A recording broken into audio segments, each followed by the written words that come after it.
So we're welcoming to the show today Shannon Mayer. Welcome, Shannon. Hey, thank you for having me. It's great to have you on the show. And I first met Shannon about 7-8 months ago. Yeah, I think that's right. Shannon lives in the same area of the world as I do on the west coast of Canada.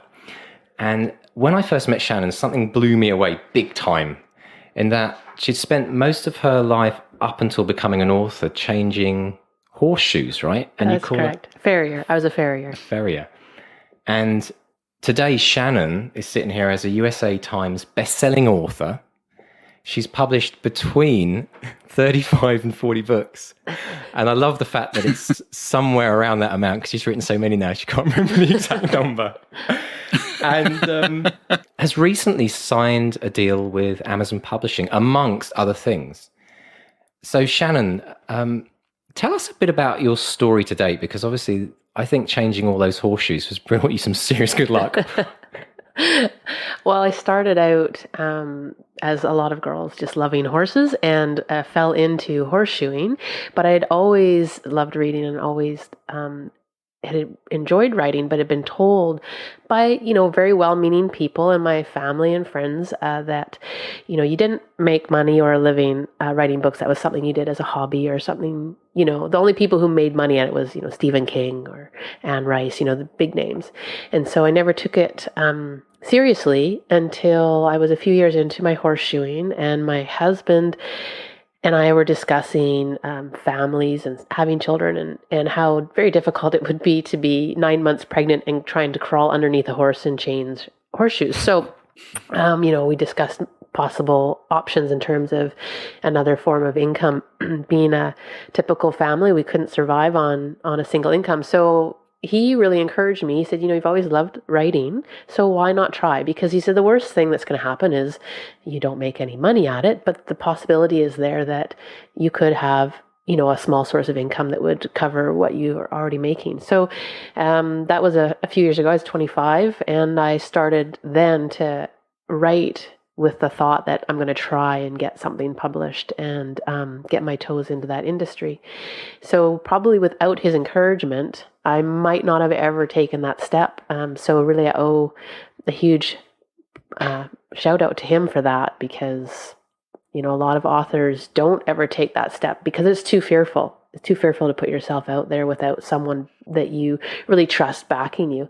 And then I spent a lot of time in the traditional world trying to get agents. I've had a couple of agents and I've fired them both for various reasons.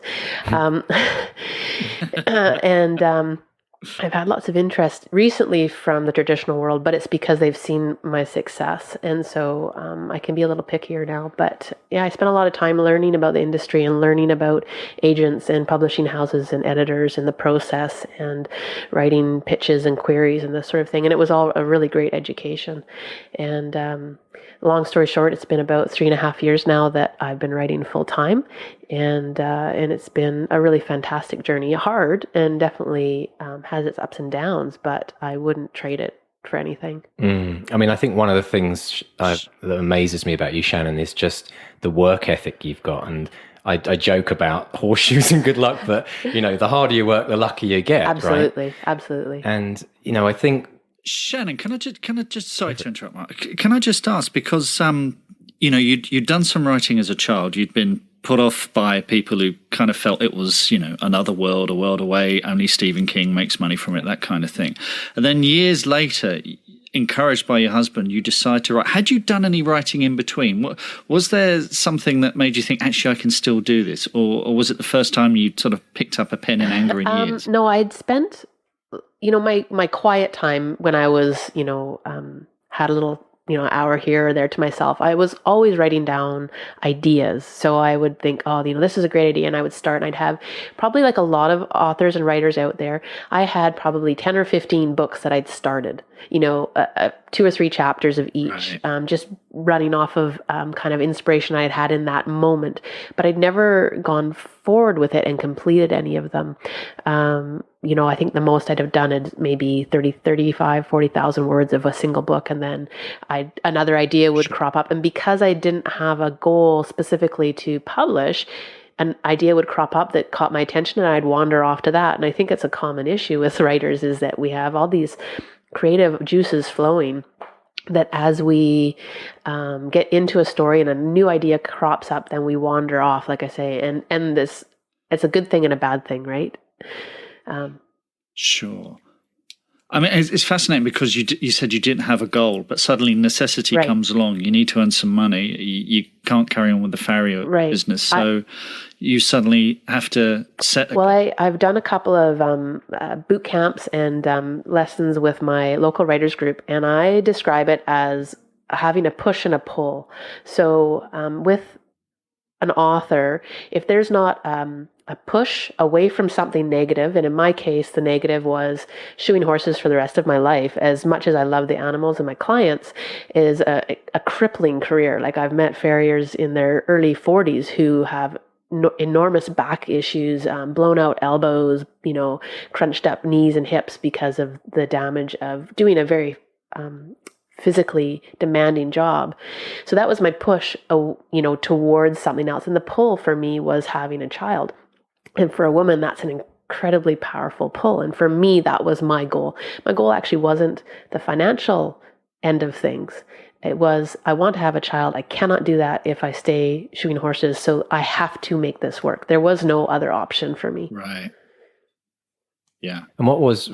And when you were writing, when you were going to boot camps and stuff like that, were you showing people your writing, the unfinished books, the first chapters? Were you handing that out to people? Was anyone else reading that? So the boot camps that I actually was running the boot camps, and so I was teaching those lessons. But in terms of my own training, what I did was I started attending conferences, writers' conferences, where I could learn from the masters, as it were, different authors who were already published and successful, and taking various courses. I took a couple of university grade editing classes that ran over 6 to 8 weeks, depending on the specific one. And so I learned the back end of things too. Understanding why people edit the way they edit actually helped me become a stronger writer, because I could avoid the mistakes that a lot of writers make that the editors then have to fix. So I just basically looked for anything that I could do to improve my craft and improve my understanding of the industry and improve my ability to potentially market down the line. Because even though at the beginning, of course, I didn't have anything to market yet, I knew that there would come a point where I would have to do that. And I think as well, one of the things that that's worth mentioning as well is that when I first met Shannon, I think it was the beginning of the year and you had just finished a year of writing. And unlike a lot of authors I know, including myself, who was you like 15 years ago, written a lot of books, never finished one. What I was amazed at is you'd written and published, is that right, around 12 novels and a couple of novellas in a 12-month period. Yeah, I think it was, I don't want to overestimate it. I think it was 10. I think it was 10. Only 10. 10 books. 10 books and a couple of novellas, yeah. Oh, wow. You see, this is the other thing that I find really fascinating is that when we, the changes in the industry right now are obviously affecting everyone. And you've really struck on a way of writing and writing prolifically. In fact, Shannon and I, Mark, we did a writing retreat together recently with a group of us. And when I first saw Shannon's Mac laptop, I thought it was like some specially designed author laptop because it didn't have any letters on the keys.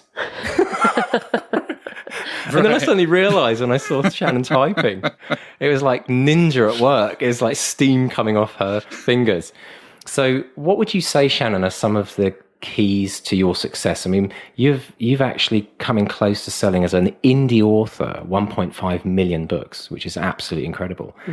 And really, there are probably some things that you could attribute to that, partly to that success. What would you say they would be?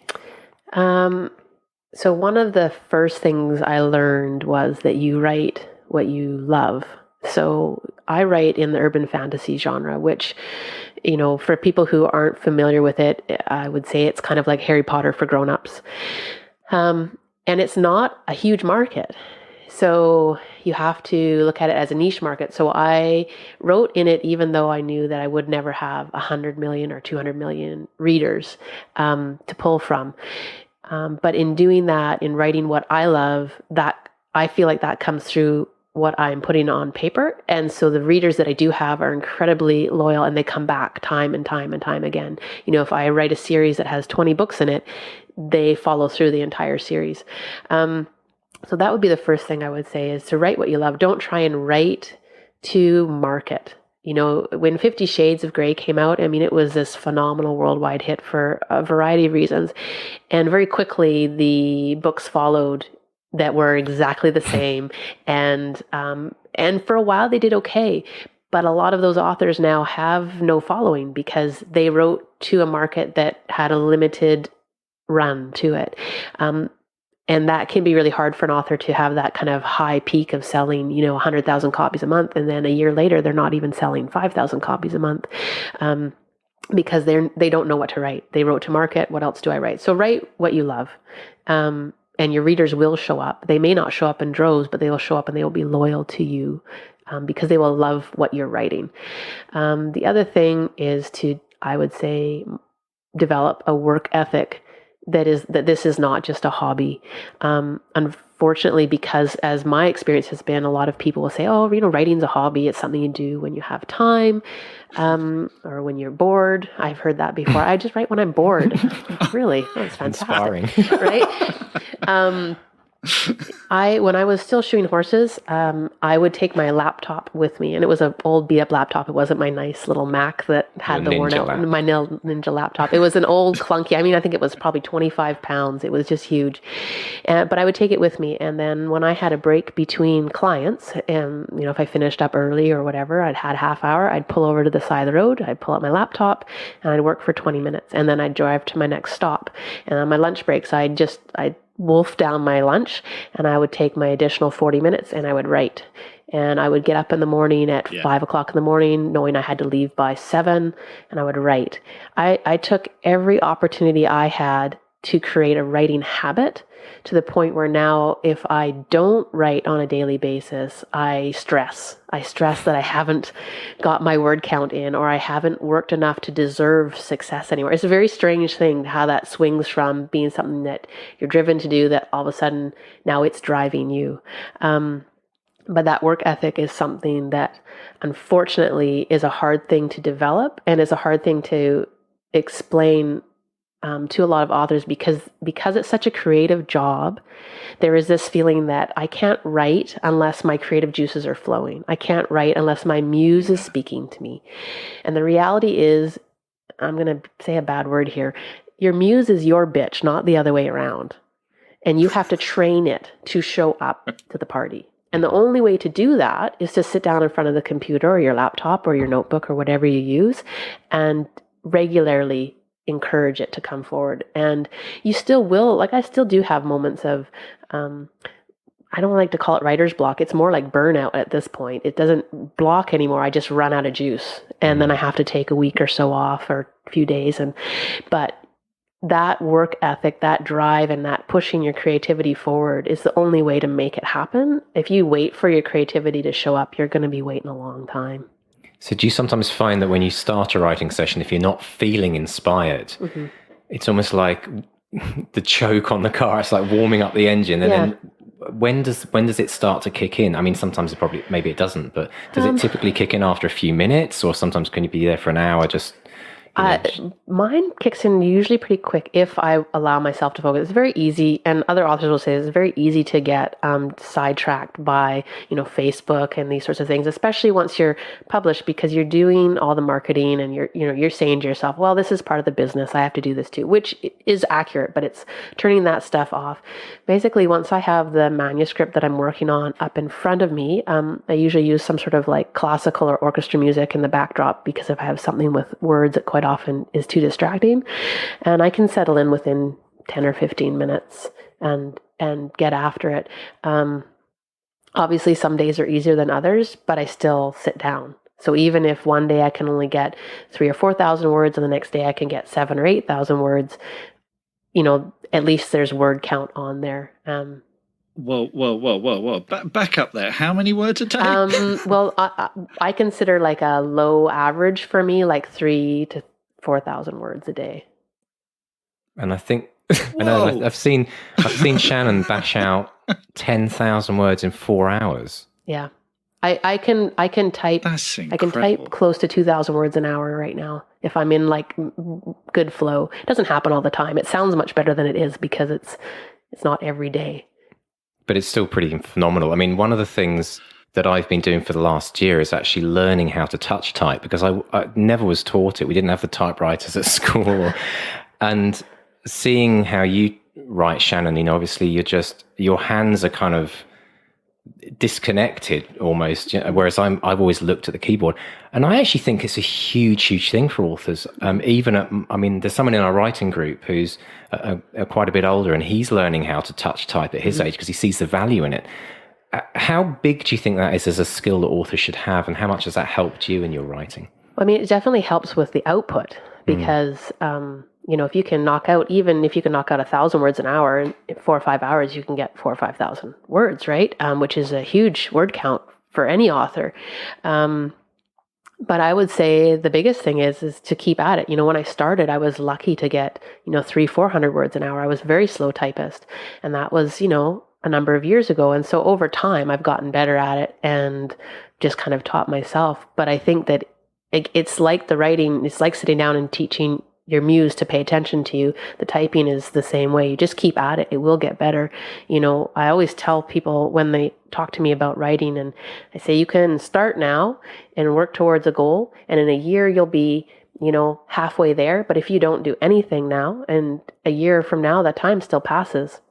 That time still passes regardless of what you do with it. So you can either move forward or you can sit where you are on like a bump on a log. And so the same goes for your typing, right? Typing and your writing, as long as you're continually moving forward, you're in the right direction. Mm. So Mark, hearing all this is Shannon, sorry, Shannon. I was just going to ask, do you outline much before you jump into a novel, or do you just go straight in page one and just start typing? And when you do, how much revision are you doing and going back and editing? What's your method? Well, I used to be a pantser. I would tell people that I had timelines that I used because I didn't like the idea of being a plotter. I don't know what my hang up was about it, but I learned very quickly if I was going to write at the capacity that I wanted to and produce as much as I wanted to, that I was going to have to learn to plot. And I took a hold of The Hero's Journey in that book. The Writer's Journey by Christopher Vogler. Yes, Vogler. yeah, that's Vogler. I think he still calls it The Hero's Journey. I'm not sure. Yeah, that's one. Anyways, for Christopher Vogler, that became kind of my Bible. I use that to understand, and then of course taking the editing classes. But so I sit down and I write my plots out as detailed as I can. And what I do actually is I then send them to my editor. She has a look at them and pulls out any spots that she sees in terms of like holes or questions she would have and want answered. And then I make adjustments and then I dive into the writing. That being said, I still in the middle of books will find myself veering off as a character, misbehaves or whatnot. Sure. I love that approach, actually, Mark, that Shannon actually sends the plot to her editor. We always think of editors, and we've interviewed a few, haven't we? Mm-hmm. We think of them as towards, once the book's written and ripping it to bits and showing all the massive holes. But that's a great strategy, because if something's blindingly obvious to someone else at that stage, right? I mean, how many, roughly, if you're doing, say, 12, 10 books in a year, yeah. How often do you hit the mark with the plot first time when the editor's saying, no, this looks great? Or is it more often than not that they're quite collaborative in the early stages? At this point in my career, it's been pretty steady for them to come back with 2 or 3 points, usually just questions, wanting me to clarify that I understand as the author where I'm going with this, and they're kind of trusting me to do that. There's been a couple, maybe like one a year now, where the editor will come back and say, this maybe isn't up to snuff, maybe you should revisit this and before you start writing.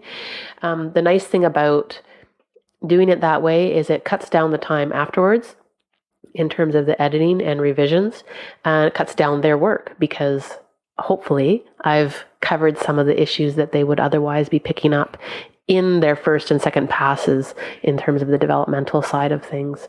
So yeah. And at that stage, if it was at the other end, then there's a lot more in theory, there's a lot more work to do, isn't there, in terms of rewrites and trying to fix plot issues? Absolutely. For them to read. Well, particularly if it's structural as well. You know, if someone says to you this whole chunk in the middle of the second act or whatever is completely wrong, then that's a lot of heavy lifting to do, isn't it? And it is, I mean, you're giving them a plot in the beginning, say, that's maybe 3 or 4 pages long. It takes them, 20 minutes to read through and take notes. Or you're giving them a book that's 75,000 words long, and it takes them a few days to read through and take notes. So you're saving yourself time and money by giving them that hour of precursor, looking through that plot ahead of time. It's probably been one of the best things I could have done for me. And I know it wouldn't work for every author, but anytime I've been insecure about my writing, I've really leaned on my editors to help me find the holes in it. I mean, that's their job, and I expect them to tell me when I'm writing crap. And they do. I've had to really encourage them to do that. They're nervous to do it. Being freelance editors, of course, their job is dependent on me coming back to them. And I pointed out that if they don't tell me when I'm writing garbage, that I won't come back to them. They're not helping me, as... That's very interesting to hear because, having had feedback myself, you go through the several stages of feedback. The first is kind of anger, then there's denial, and then eventually there's some kind of calm acceptance. I know a lot of writers who would accept the easy edit notes, and of course that will end up in a book that's just not as strong. So for you to say, actually, hit me hard, tell me the bad news first. That's incredible. There's not a lot of authors who are starting out can do that. Well, I mean, it's definitely, there's ego involved when it comes to your own writing, and you always want to hear the editor say, this is the most amazing book I've ever written, it's going to hit every prize out there. But the reality is, they do you no favors by being kind. They do you no favors. They don't help you be a better writer. They don't help you write a better book. They don't help you get a better chance at a publishing deal if they are kind. You need them to be kind of brutal, and the only way they're going to be that is if you kind of assure them that, yes, you're going to come back to them eventually after you stop crying in the corner, and you will pay the bill and all these things. So, yeah, I've just found that I've had a few editors that just couldn't tell me the truth, and that's okay. But gone to my current editor, Tina, is fantastic. She's told me to rewrite books before. Wow. She said this just isn't good right from the get-go. You need to rewrite it. And usually when she says that, I already know. It's just that confirmation that, she's right. Yeah. You sometimes just need another voice. Shannon, can I ask, where did you find your first editor? Where, if someone's coming with us on this journey and they're thinking of getting an editor, it's obviously not cheap. Right. You can be spending, hundreds of dollars or pounds to get an editor. Where did you find yours? My very first editor, I actually met in that editing course that I mentioned at the beginning. I took a course for close to, I think it was 6 or 7 weeks. And one of the gals in there was wanting to be an editor. And I could tell that her style and what she was interested in would mesh really well with what I was doing. So I discussed with her, and she worked with me for a few years. And then I had another editor that, I kind of just met through here and there. In the beginning, you don't really know where to look, especially in my case. I didn't have a lot of author friends who were published, so I didn't have the network to go to that I have now. Like now, if I was looking for an editor, I have a great network of other well-published, successful authors that I could say, who do you use? Who would you recommend?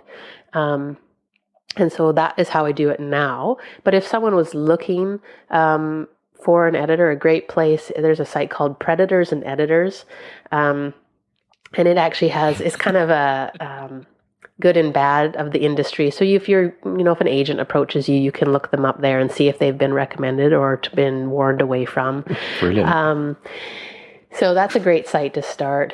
And the other thing is just to start creating that network of other authors online and in conferences.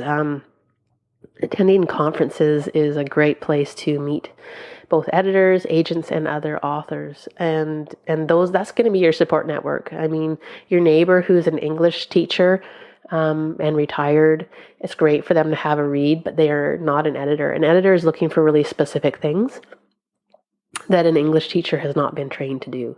They've been, is better than nothing. Don't get me wrong. And I think it's fantastic when you can use someone close by, but don't think of them as the be all end all. Yeah, I think it goes family from reverse order, right? Yeah. Feedback on a book. Family, friends, neighbors, Your old English teacher. your old English teacher, and then an editor, or maybe before an editor, people in your writing group.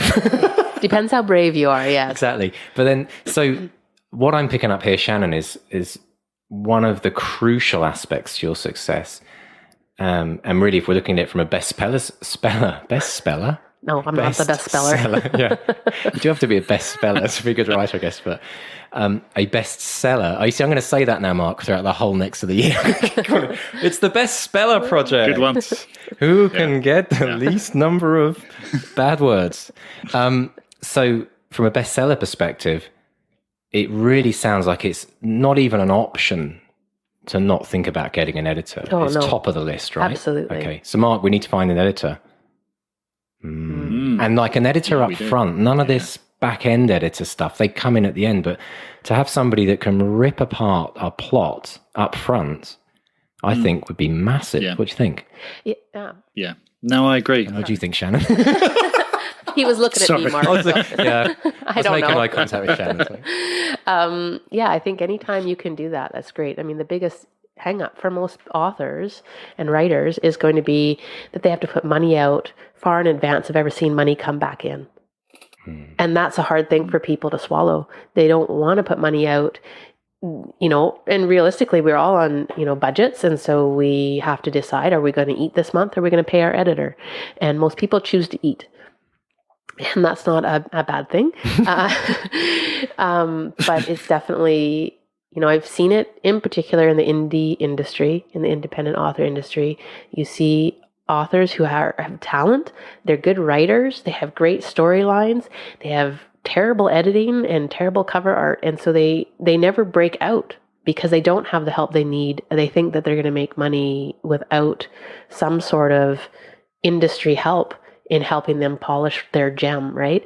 And the thing I would say to that is that you can't skimp on your editors and your cover art. It's a very bad idea because you don't get a chance at a first impression more than once.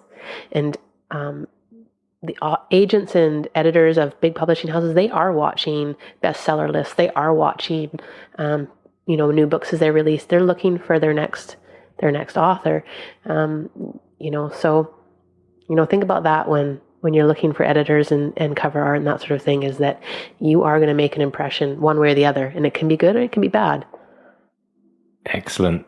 I think you're absolutely right. I think it's one of the most common mistakes authors make is sending stuff out before it's ready. Especially you've been slogging over the thing for months and months and months. You think, well, that's it. How it must be ready. I've bled, and there's always a fresh pair of eyes that can help. We were talking about this a couple of weeks ago, Mark, which is a big question: is how do we know when it's ready to go out? And I guess you need an editor. I guess you need someone objective to stand back and say, yeah, this is ready for market. Yeah, I think so. I think in some ways, I found in the music industry particularly, we're so close to the work, we never get to experience it as a reader or a listener experiences music and books for the first time. And so in some ways, we're the least best person, least objective. So I think that's fantastic. Now, we're coming towards the end of this interview, but we're just getting started, Mark, aren't we? Shannon, would you be willing to come back another week? And because we're going to get into some of the really big stuff about being an indie bestseller, which I think is very, very important. Absolutely. Thank you so much. But before we go, we're just going to ask Shannon, what are you writing at the moment? What have you just released? Okay, so I just released book 6 in my Elemental series, and I actually just found out last week that it hit the USA Today bestseller list, so that's great. That was my 10th. Thank you. That was my 10th book to hit that list, so that's great. My next book that I'm working on is actually a rewrite, which sounds funny, but I've taken my original series that I first started publishing with 5 years ago. And what was that called? The first book is called Sundered, the second book Bound, the third book Dauntless, and they were novellas that I wrote. They're post-apocalyptic. And I decided that the story could not only do with a refresher, but a new point of view. It's still a series that's really popular with a lot of my readers. And so I've gone back in and I've more than doubled the length. So this is kind of an experiment on my part to see if a re-release and additional word count will be something that my readers want.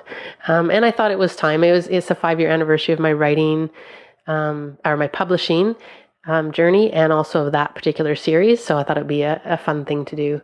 And then after that is the first book in my Venom trilogy, which is the one I've signed with Amazon's imprint 47 North, and it will be out November 1st. Fantastic. So lots more to cover. Always. Absolutely.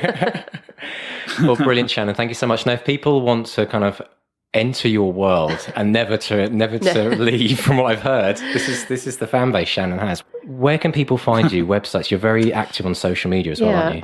My website is www.shannonmayer.com, and you can find links to my books there. You can find links to my fan page on Facebook. I try to stay in contact with everybody who emails me or sends me a message on Facebook, whatever. So if you have heard the podcast and want to reach out and tell me you've heard this, that'd be great. I'll do my best to respond to everybody promptly. And I'd love to hear from you. That's great. And we'll put all of those links. Shannon, can I ask just one last question, which is, if a writer is trapped in an elevator with you and they've only got time to ask you for one tip, what would your one single tip be for that writer? One single tip. I think that it would have to be to create that habit. The best thing you can do as a writer is create the habit to write every day. You cannot improve your work. You cannot have a shot at improving your work if you're not working at it. So keep at it every day, even if you give yourself only half an hour, 20 minutes, 15 minutes, write every day. We look forward to carrying on this conversation, Shannon. Sounds good. Thank you so much. Thank you. What are your writing dreams? Finishing that book? Quitting the day job? Becoming a best-selling author? Since 2016, we've interviewed and studied the advice of over 500 best-selling authors who've collectively sold over 1 billion books. And in the Bestseller Academy, we've incorporated powerful and proven strategies for success, inspiring fiction and non-fiction authors just like you to reach new heights and write their best book ever. Ready to take your writing to the next level with accountability, craft, coaching, and the most inspiring and exclusive community of like-minded writers? Well, your bestseller dreams are just a click away. Join us today at bestsellerexperiment.com/academy. That's bestsellerexperiment.com/academy. Wow. Your muse is your bitch. I'm getting that put on a t-shirt straight away, and a bumper sticker, and a little baseball cap as well. I love that. That's brilliant. Could be like one of those t-shirts, like Frankie says, but instead it could be Shannon says. Exactly. Your muse is your bitch. Shannon says pink, your muse is your bitch. That's great. That's a brilliant turn of phrase. You can tell she's a writer. Absolutely. Yeah. I think she made some really, really important. I mean, talk about work ethic. I mean, that word count. I mean, that's incredible. That's just. I mean, I work hard. I write a lot in a day. I mean, I do as much as I can in a day, and I've got a day job as well. But even if I didn't have a day job, I don't think there's any way I'd get close to that, frankly. Yeah, and it makes me wonder how normal that is. I mean, normal in the sense of someone who writes every day. I don't think it is. I mean, I know a lot of authors, and it varies wildly. You'll have authors who are happy with 500 words a day, but they're good words. You know, they will sweat over those words again and again and again. But that's maybe someone who's only delivering one book a year. You'll have someone who maybe does 2 or 3 books a year who will do a couple of thousand a day and then some. You know, so it's and it depends on the genre. It depends. Actually, I should have asked her the total word count of one of her books, because if you're most publishers would consider a novel to be about 80,000 words plus. 50 to 60,000 is a children's book or a novella, I guess. I think actually they're about 60 to 80. Yeah, well, that's exactly for that kind of Kindle publishing, where you've got a serious character, and it's that feels about right, I think. But what she's done is what she's achieved in that space of time is astonishing. It's inspirational. It's got me here sitting thinking, what the hell am I doing twiddling my thumbs? I need to pull my finger out. It's amazing. It kind of, when we took on this project, the idea of doing this book within 52 weeks we felt was a huge undertaking. But when I hear how Shannon works and how her work ethic and how she writes, I almost feel like a wimp now.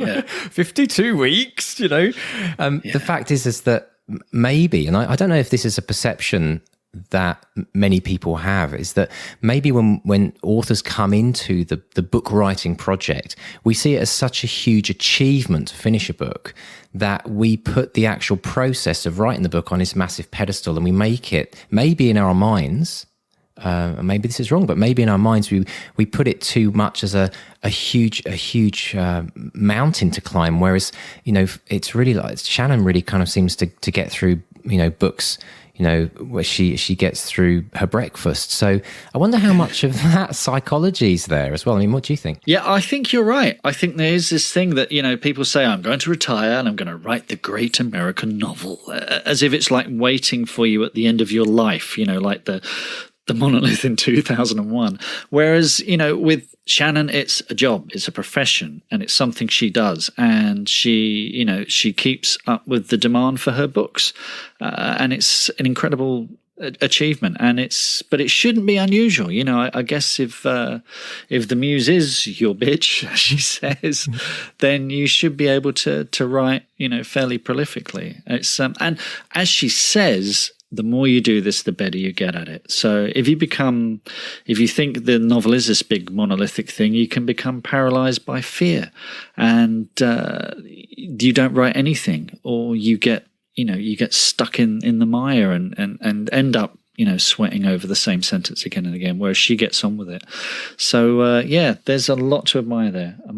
She said one very, very interesting thing, which is going to be pertinent to us, which is write what you love. And she clearly loves her genre, and the joy that brings to her, and it makes it easy. It will make it a lot easier. If you're writing something you're genuinely passionate about, then it makes it. Now, the problem with us is we've got to find something that we're both going to be able to pick up the pen and paper and laptop every day or whatever and write with a big stupid grin on our faces. Yeah, so absolutely. That's what we need to agree on. So that's the first bump in the road, I guess. But so if you're thinking of writing a bestseller, one idea that maybe you want to come and maybe throw some ideas on our Facebook page at Bestseller Experiment is, when you're starting with an idea, do you start with writing a list of what you love and trying to pick something from that, or when you sit down to write, does it come out as, this is just a new idea that I've got and you run with it? Because I think either way could work, but if you actually have kind of like a list of the things you most love, I'm not talking about actual ideas for books, but just themes, even just subgenres within genres, or even certain books that you've loved, maybe there's a kind of a pool that you can dip into when you're thinking about starting to write. I don't know. What do you think about that, Mark? Yeah, I think so. I mean, we've heard this from Juliet and Sam in the previous episode, which is, if you can't really fake it. It's if you try and chase the zeitgeist or try and ape someone else's writing, people will see through it. Whereas if you're passionate about it, now the thing is, if you're writing about something that's just not in the vogue or isn't fashionable, then you will probably sell fewer copies. But and if you strike it, I mean, Shannon's writing in a kind of a paranormal romance genre, which is huge, absolutely huge. I mean, since Twilight and the True Blood books, the Charlene Harris books, that's a massive, massive genre that has maybe peaked and has maybe settled down to a level, but it's still absolutely massive. And she's lucked out in that it's a genre a lot of people want to read. Now, if you're into something that's less fashionable, then, maybe not. But, if you're writing as an independent author, if you're putting your stuff online and it's going worldwide, then the chances are you will find a readership who loves your work. So, it's I think there's a lot in that, in write what you love. Absolutely. And it was interesting because Shannon actually really, talked about the passion of the readers. And that goes back to our very first, or was episode 2, wasn't it? When our discussion with Sam and Juliet, yeah, because she mentioned. I remember they talked about the find your passionate readers file. Oh no, actually, I'm just going to rewind there because it was episode 1, wasn't it? With Vix, she talked about you've got to find your passionate readers, and what I do think is that Shannon has found her passionate readers, and it does sound like, when they read one of her books in a series, they're then going to read every single book because they're passionate.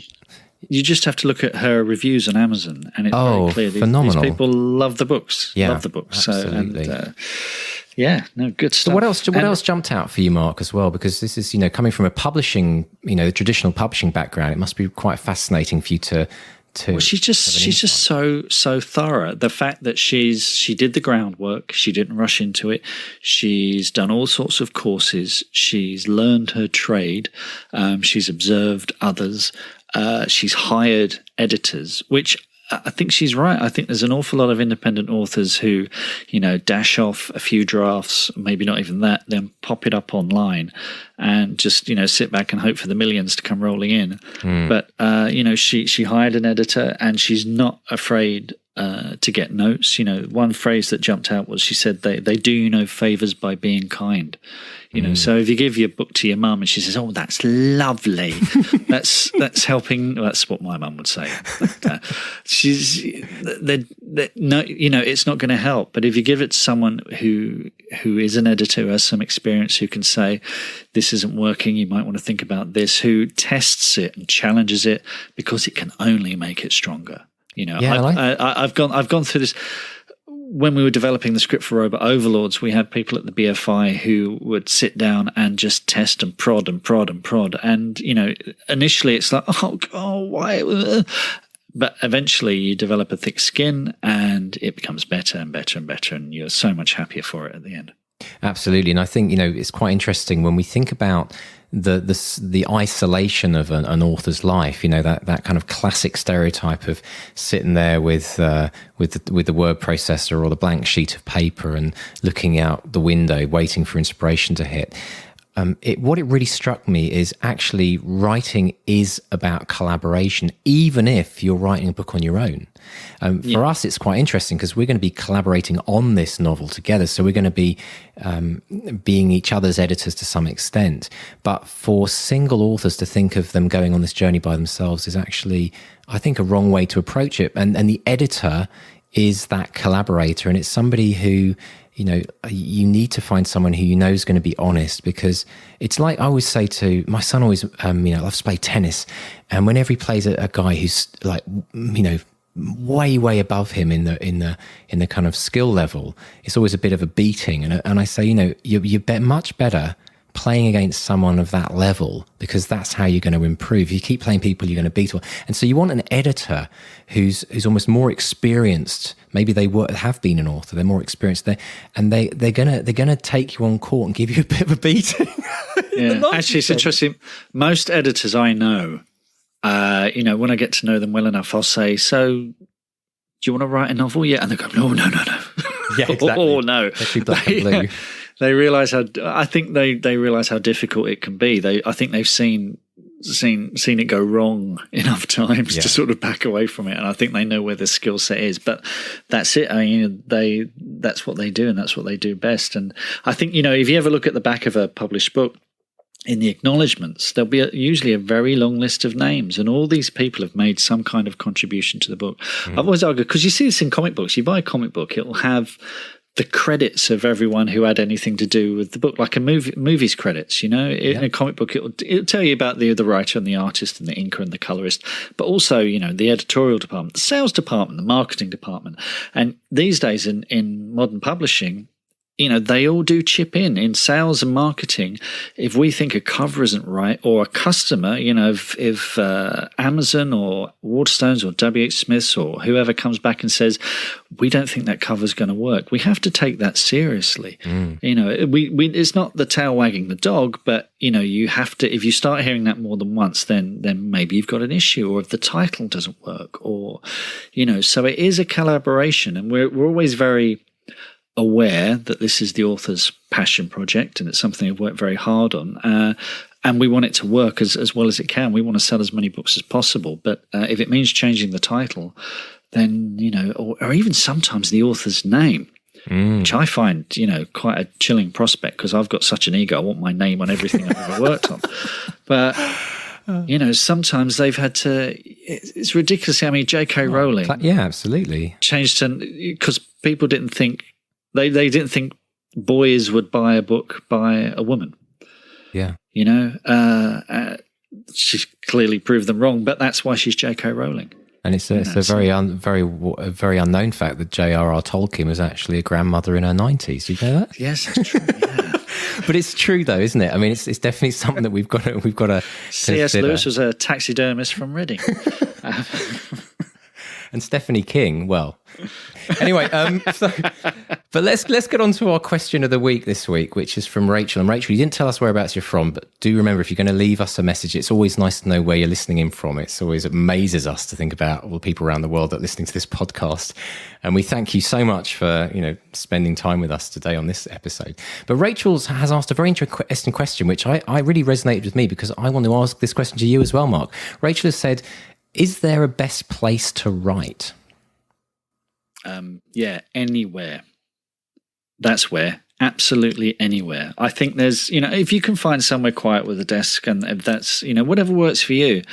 I'm kind of anti this fetishizing of writing. Sorry, I've had a little drink.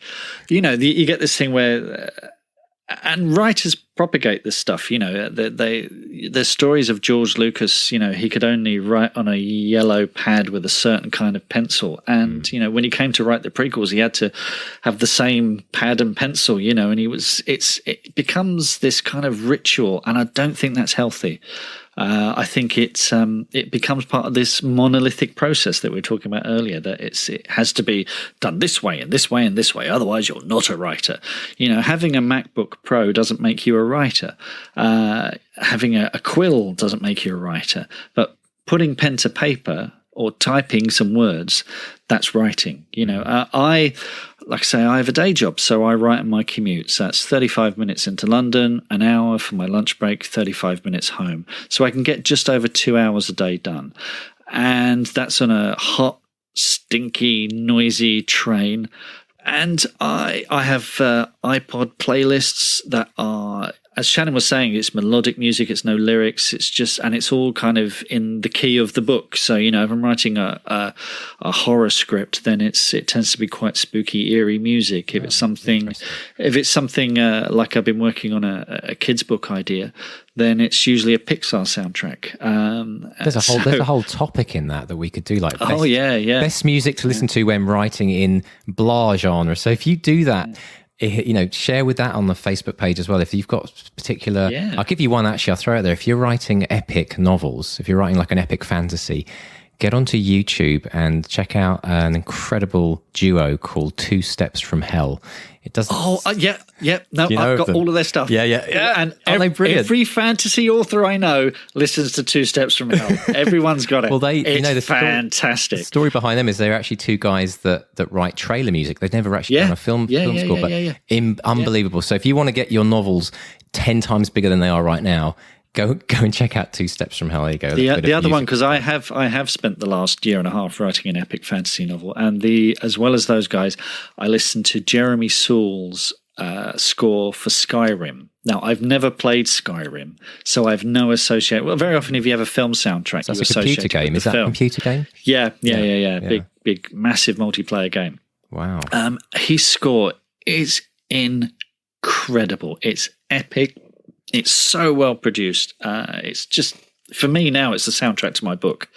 So if I ever hear it anywhere else, it's going, why are they playing the soundtrack to my book? So it's so associated with what I've written. So yeah, that's Skyrim, Jeremy Saul. I'm pretty sure you can. It's one of these things. It was really expensive on iTunes back in the day. I think it was like £20 on iTunes. But I've listened to each track well over 1,000 times. I've really got my money's worth out of it. But it's just fantastic. Fantastic. So Mark, pop that on the Facebook page, and if you have your own soundtrack that you love for your particular genre, do kind of respond to Mark's post on the Facebook page at Bestseller Experiment. I think that'll be really an interesting feed, maybe some inspiration for everyone out there who's joining us on this mad journey. So let's get on to the 1 minute motivation before we wrap up. And this week, I'm just comfortably. I'm getting the lotus position. Thank you. Already, I'm ready. I'm limbering up. Go for it. I've been inspired this week with Shannon. I think that's part of the whole reason for us doing this is to inspire you to actually write and look at different ways of doing it. But one thing that I've really picked up on today is this idea that it's not just a journey on your own. I think one of the most hardest things to do is to try to achieve something by yourself. And when you look at, for example, an album cover, as Mark mentioned earlier, it might be Adele who's on the front cover and is the name on the album, but there is a cast of thousands. So one exercise I want to challenge everyone to do this week, I want to challenge you to create what I call your dream team diagram. This is something I coach in all the time. And it's this idea that you start to look at who's actually part of your support network to help you on this journey. And there's the inner circle and the outer circle. The inner circle are the people that you already know, or the people who you know of that might be able to help you. And the outer circle are all those people that you'd need, for example, an editor. You might not have that. You might not have a publisher yet. But put them on the outside. And the idea of the game is to bring everyone on the outer circle into the inner circle and fill those vacant positions with a name. So this week, create your dream team. And remember that when you see that diagram, something very powerful happens. It's a visualization of all the support you have, which will help you on your journey. You're not doing this alone. It is about collaboration. You are the name on the book, but ultimately there's a group of people behind you who are going to help you every step of the way. That was longer than a minute, Mark. Oh, I'll have to edit it down. Sorry. You only get 15 seconds on the next episode. But we're talking about a dream team. I mean, that is something that we need to, I think that's an important exercise that we do as well, Mark. We have. Yeah, well, that's it. I mean, it's clear at some point we're going to have to get an editor. There is going to be a whole, Shannon talks about her personal assistant, and just having people around you who understand what you're doing. And that you do have to write, and you do have to write with the door shut, and because it's that thing of one distraction can cost you minutes of time. So going back to the question from Rachel, where's the best place to write? I mean, yes, you can write on public transport or in a park or in the back of a car or on a train or whatever it is, but you need to make it very clear you are uninterruptible. Sometimes at work, if I have to write at my desk, we're in a big open plan office at work, I sit there with my headphones on, I'm tapping away, but I put a little post-it note on my headphones saying, writing, please do not disturb. And I see people in my peripheral vision walk up towards me, they stop, they read the note and they walk away. It works, it does work. They've got used to it. Fantastic, excellent. So if you have your own question, you can pop along to bestsellerexperiment.com/question and ask us your question. And each week we'll pick the best one of the bunch, and we look forward to getting those. So that's drawing to an end now for this episode, Mark. I think it's been a fascinating one. We will definitely, and this is a promise, we'll definitely get Shannon back on the show for another episode. Yeah. There is so much we want to cover with her. And I think, like us, hopefully you've been inspired by that. So don't forget, you can get in contact with us at bestsellerexperiment.com, where you can sign up to our mailing list, get tips, news, exclusive content, and updates on future shows. And join us on social media. We're on Facebook at Bestseller Experiment. We're on Twitter at BestsellerXP. And you and I are on Twitter too, aren't we? I'm at Mark Stay, and you're at 4000 Saturdays, 4000 Saturdays. And if you're going to join us on this journey, then come to the website, sign up, tell us that you're going to be doing this, make the commitment. And don't forget as well to download your free copy of the Bestseller Experiment Vault of Goals, which is our compilation of all of the best bits of this show, which you can download and you can have beside you as you're writing your best-selling novel, and you can get that. I know I'm biased, but I've been putting this together, and it is just fantastic. I sit here, listen to the show, transcripting it, and it's like writer college, writer university. Get it while you can, folks. It's something special that we're giving out there. So thank you so much for joining us. We really appreciate it. Until next week, it's goodbye from Mark 1. And goodbye from Mark 2. Goodbye.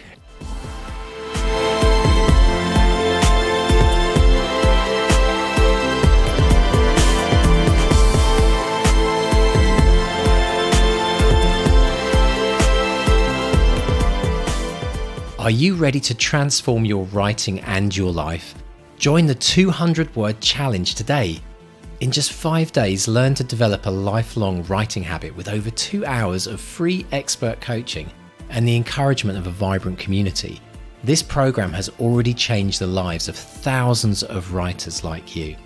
No matter how busy you are, this challenge will show you that with just 200 words a day, you can significantly boost your creativity, productivity, mental health, and confidence, propelling you towards the end. For the first time, receive comprehensive coaching and step-by-step guidance, all for free. Transform your writing habit and start your journey to become the writer you've always aspired to be. What are you waiting for? Sign up for free now at 200wordchallenge.com and make writing a part of your daily life for life. To read Back to Reality, the best-selling novel of the Bestseller Experiment by the 2 Marks, go to bestsellerexperiment.com/Back to Reality. And subscribe to this podcast to get loads of extra bonuses. Go to bestsellerexperiment.com/subscribe.